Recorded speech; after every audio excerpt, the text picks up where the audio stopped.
Ayan, mga lalabs, mga vayots, mega love shoutout po sa inyong lahat. Magandang umaga, Pilipinas! Magandang umaga, tanghali, hapon, saan man sulok ng mundo sa mga kapwa ko po, OFW, mega love shoutout po sa inyo. May pinrikis, no? Ang unang pag-uusapan natin ngayon sa ating mga samut-saring mga balita ay sa wakas nanalo ang Gilas Pilipinas. Kahiya ngayon yung mga ungas na nagbabatikos kay Chot Reyes. Diba? Kayo kasi na mga tao at na, ayan ang sakit ng Pilipino. Lahat na lang kailangan sa larangan yung mga contestant sa mga pageant, sa ganito basketball, volleyball, kahit ano pang ano yun, sports. Gusto ng lahat ng mga Pilipino ay mananalo lahat ng contestant, bawal matalo. Pag natalo, binabatikos yung mga contestant. O gaya dito, kakilakilabot ang inabot na sobrang sakit po ang mga negative comments na natatanggap po ni Chot Reyes bilang isang coach dito. So ngayon ay nagbabalak na po siyang aalis na sa Gilas Pilipinas bilang isang coach. Masakit daw sobra na. Nakakalungkot naman talaga mga kababayan. Ako'y hindi mahilig sa sports, pero ang lahat kasi isipin natin sa larangan, kahit sa buhay natin, pag-ibig, pamilya, kung ano pa man yan, dalawa lang. Gaya nga ng kanta ni Freddie Aguilar ay may panalo, may talunan. Yun lang yun mga kababayan. Wala nang iba. Kung matalo halimbawa ang Gilas or yung ating mga beauty contestant natin na sumasali sa mga pageant, sa mga ibang klaseng sports, tanggapin po natin yun.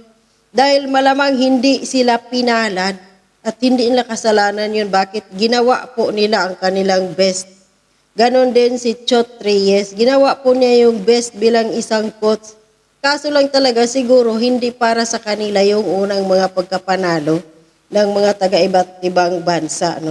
Ganon lang yun. So para sa akin, congrats dahil ito, pinayuko daw ng Gilas Pilipinas ang China. Magkaaway pa naman sa West Philippines Oh, China. Ano ito ngayon? Kayo talo dito, Gilas Pilipinas basketball. So ibig sabihin ba niyan, China talo din kayo dyan, West Philippines So sabi dito, pinayuko daw ng Gilas Pilipinas ang China sa kanilang laban ngayong gabi sa score na 96 sa Pilipinas at 75 naman sa China. So palakpakan mo. Kaya kayong mga kupal dyan na nambabatikos kay Chot Reyes, relax kayo. Kayo kaya yung mag-coach para malaman natin kung kayo yung magiging coach ng Gilas ay baka lampas pa hanggang langit yung score. Hindi madali. Hindi din madali. Rumampa dyan bilang isang beauty queen na lumarlampa ka din na nakabikini ka pa tapos pag naglalakad kasi maliit lang yung takip sa harapan ng mga kipay na gano'n. Hindi din madali. Tapos yung gusto pa ng mga ibang Pilipino manalo. Diyos ko Lord talaga sa mga Pilipino. Sumusubra yung kanilang mga pag-uugali,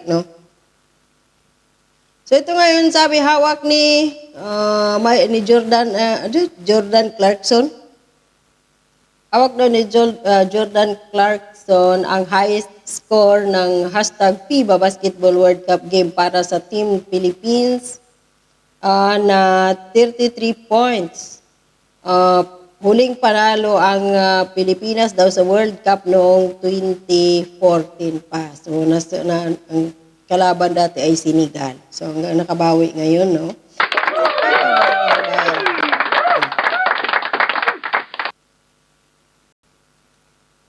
Samantala, kasabay ng pagkapanalo ng Pilipinas or Gilas Pilipinas laban sa China ay nagpahiwatig na din si Coach Chot Reyes ng kanyang desisyon para umalis na sa bilang coach ng Gilas Pilipinas. So narito ang kanyang comment at ito, totoo itong sinasabi niya dito eh.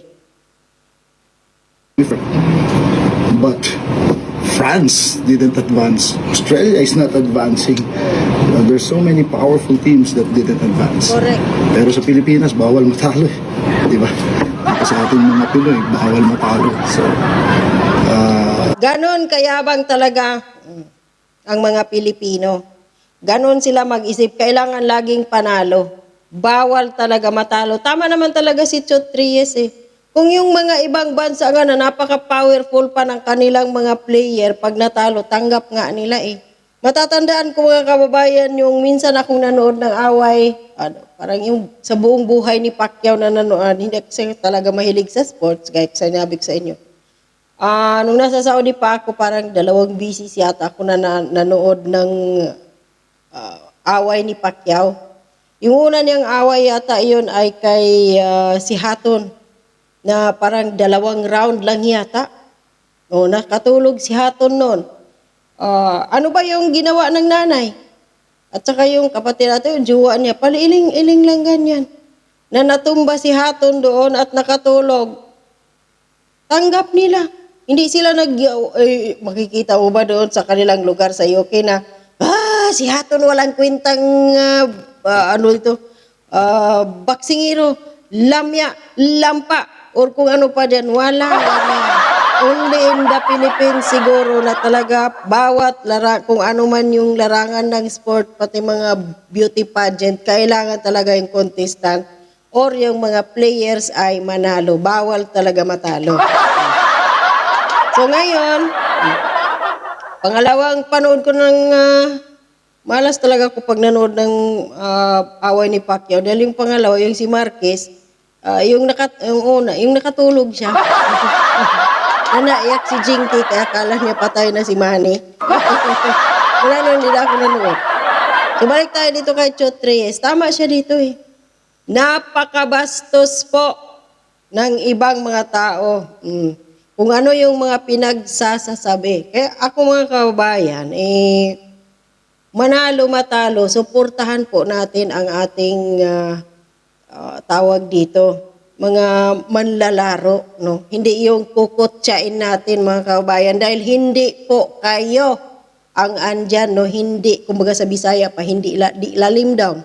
Mga day, no? Mag-coach or magplano kung paano manalo. At ginawa, gaya ng sinasabi ko kanina, ginawa nila ang lahat ng kanilang makakaya dahil ang kanilang mga katunggali ay hindi rin basta-basta. So, balik tayo dito. after a while, it's just too heavy, masyado nang sakit, masyado Correct. mahirap. Just to be very honest, bastos naman talaga yung mga ibang pinagsasabi. So, I don't deserve it, my family doesn't deserve it. Totoo yun. Maraming bastos na nagpo-post yung iba. Yung karamihan pa na napanood ko, nasa media, mga professional. Talagang masyadong masakit talaga ang mga pinagsasabi. Kung gusto siguro nila, sila na yung mag-coach dito. Baka gaya ng sinasabi ko, baka kapag yung mga nagmamagaling dyan sa social media, lalo na dyan sa Facebook, na kung makapagsalita kay Chot Reyes, wagas, makapanlait, wagas, kayo yung mag-coach, baka nga aabot hanggang langit yung score ng Gilas. Grabe kayo. Kaya tama lang yung desisyon dito ni Chot Reyes. Ginawa din naman lang yung lahat eh. Yung ibang bansa nga, gaya ng France, kung saan-saan pa. Italy nga, di ba, natalo yun ng Dominican Republic. Napanood ba ninyo na nagwala yung buong Italia dahil natalo? Mga Pilipino lang talaga. Ang karamihan talaga ng Pinoy, napaka-praning. Yun ang totoo. Ayaw tumanggap ng pagkatalo, puro panalo. O ano kayo ngayon sa 60 bigas? Kaya pa kayo, mas uunahin pa ninyo si Chot Reyes kaysa bigas, boysik kayo. So, ayun muna mga kababayan, no? Congratulations po sa Pilipinas at sa wakas din kahit papano, kahit sa mga panlalait ng mga ibang Pilipino, kay Chot Reyes, no? Sa social media, napatunayan din yung mga kababayan at ito yung masasabi ko talagang hindi sa kanya yung mga unang laro na yun, hindi para sa kanila yun. No? Bigay yun ng Panginoon sa ibang mga kupunan na manalo. So this time nanalo sila laban sa China. Magkaway pa ang China at Pinas sa West Philippines Sea. Baka sunod nito mananalo na tayo sa West Philippines Sea. Abangan. Hanggang dito lang po. Maraming salamat. Bye-bye. God bless.